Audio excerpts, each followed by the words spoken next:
नमस्कार, बहुत स्वागत है आपका। देवगुरु बृहस्पति का 22 अप्रैल को मेष राशि में प्रवेश हो गया है और 1 मई 2024 तक मेष राशि में ही गुरु रहेंगे।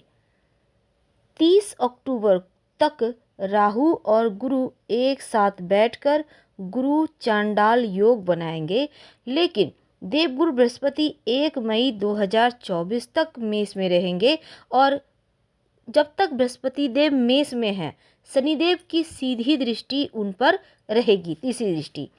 तो शनिदेव की दृष्टि जब गुरु और राहु पर पड़ेगा, तब आपके लाइफ पर इसका क्या प्रभाव पड़ेगा, आज हम यही विस्तार से बताएंगे। देखिए, देवगुरु बृहस्पति को 9 ग्रहों में सबसे ज़्यादा शुभ और पवित्र माना जाता है। गुरु हमारी शिक्षा, धन, विवाह, संतान, दाम्पत्य जीवन के कारक है और देवगुरु ज्ञान, धर्म, दर्शन के भी कारक है। उत्तम फलों को देने वाले, परिवार, समाज, हर क्षेत्र में यह सम्मान दिलाने वाले ग्रह हैं। तो देवगुरु महिलाओं के विवाह के कारक भी हैं।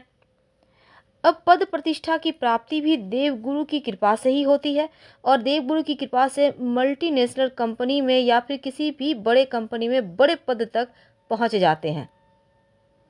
अब देखिए, देवगुरु 22 अप्रैल को मेष राशि में आ रहे हैं। यह उनके मित्र मंगल की मूल त्रिकोण राशि है और देवगुरु 30 अक्टूबर तक राहु के साथ युति करेंगे, चांडाल योग का निर्माण करेंगे। 9 सितंबर 2023 से 31 दिसंबर 2023 तक देवगुरु बृहस्पति वक्री रहेंगे। तो बृहस्पति के मेष राशि में जाने से आपकी राशि पर इसका क्या प्रभाव पड़ेगा, क्योंकि जब चांडाल दोष बनेगा और दूसरी तरफ बहुत मामलों में ये दोष निगेटिव है और बहुत मामलों में अच्छा भी है। राहु बृहस्पति मिलकर जो चांडाल दोष बनाएंगे, शनि कुंभ में बैठे हैं, गुरु राहु को देख रहे हैं, तो बृहस्पति देव जो हैं वो शनि राहु के पाप, दोनों जो पाप ग्रह हैं उनके पाप प्रभाव में आ चुके हैं। तो ये बहुत अच्छा नहीं माना जा रहा, लेकिन फिर भी अच्छा फल, अब गुरु हैं तो कुछ ना कुछ बेहतर फल देंगे ही। और यहाँ पर चूंकि शनि का प्रभाव है, तो ये निगेटिव प्रभाव ज़्यादा जब तक कि राहु बैठे हैं 30 अक्टूबर तक रहेगा। इसके बाद कम निगेटिव प्रभाव होगा जब गुरु पर सीधी दृष्टि शनिदेव की होगी। तो यहाँ पर देखिए, हर ग्रह का एक अधिकार क्षेत्र होता है और उसी के अनुसार वो फल भी देता है, जीवन पर इसका प्रभाव पड़ता है। तो किन चीज़ों पर ज़्यादा असर रहेगा? बृहस्पति खासकर महिलाओं के विवाह के कारक है और यहाँ पर गुरु विवाह के योग बनाते हैं, संतान के योग भी बनाते हैं, स्वास्थ्य की स्थिति में भी सुधार लाते हैं और यहाँ तक कि देखिए, खासकर जो जैसे कि शिक्षा के मामलों में बदलाव करेंगे, पढ़ाई लिखाई में बड़ा बदलाव होगा इस समय और खासकर एजुकेशन के मामलों में बृहस्पति, राहु और शनि का संबंध होने से ज़्यादातर परेशानी ही देगा। अक्टूबर तक हल्की परेशानी है, ज़्यादा परेशानी, लेकिन उसके बाद से परेशानियां कम हो जाएंगी। खासकर पेट की, लीवर की समस्या, सरदर्द की समस्या, ये चीज़ें इस योग के कारण ज़्यादा होगी। बृहस्पति यहाँ पर राशि परिवर्तन करने से ज़्यादा निगेटिव हो गए हैं और शनि की दृष्टि के कारण ज़्यादा नकारात्मक हो गए हैं। तो ऐसे में इनसे बचने के लिए क्या करें, क्योंकि बदनामी और अपयश योग भी बना रहे हैं और ये प्रभाव खासकर आपके हो सकता है स्वभाव पर भी थोड़ा सा पड़े। धर्म कार्य से आपको भटकाएंगे ये जो योग है।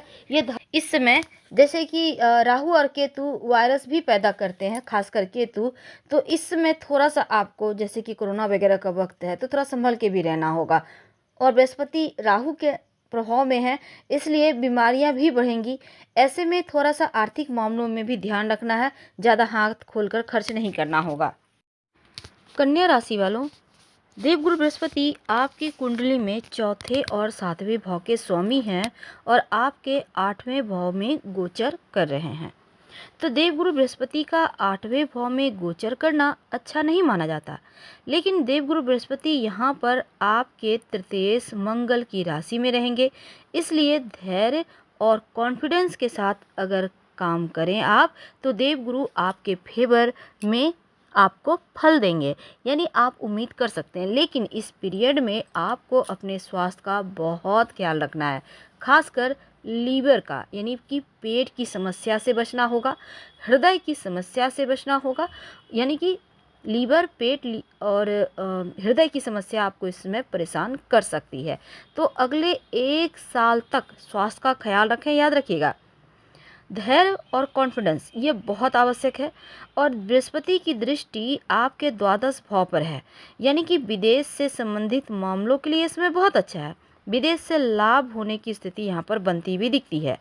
आर्थिक मामलों में भी बृहस्पति आपको उत्तम तरीके से सपोर्ट करेंगे, यानी धन आएगा।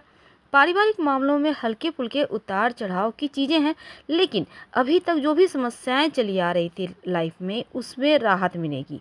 और नवम दृष्टि से देवगुरु आपके चतुर्थ भाव को देखेंगे, तो यहाँ पर क्या होगा, उनकी स्वयं की मूल त्रिकोण राशि यानी कि धनु राशि है। और यदि किसी जमीन को लेकर कोई विवाद है तो आपको किसी अच्छे जो आपके फेवर में लोग कहते हैं एडवाइज़र या फिर अच्छे वकील से आपको फ़ायदा मिलेगा। किसी बड़े बुजुर्ग की मध्यस्थता के कारण भी ज़मीनी विवाद सुलझ सकते हैं। इस पीरियड में अपना मकान, भूमि, भवन, वाहन, प्लॉट लेने के योग बनेंगे। और संपत्ति के मामलों में विवादास्पद सौदे से ज़रा दूर ही रहिएगा, नहीं तो आप यहाँ फंस जाइएगा।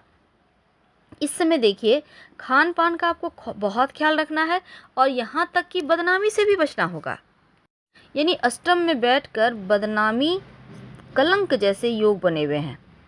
वैवाहिक जीवन का ख्याल रखें, कहीं बिखराव ना हो जाए, कहीं टेंशन ना हो जाए, विवाद ना हो, ध्यान रखें। यहाँ तक कि सेपरेशन की समस्या जैसी स्थिति भी यहाँ बन सकती है, तो थोड़ा सा अपने रिश्तों का आपको ख्याल रखना चाहिए।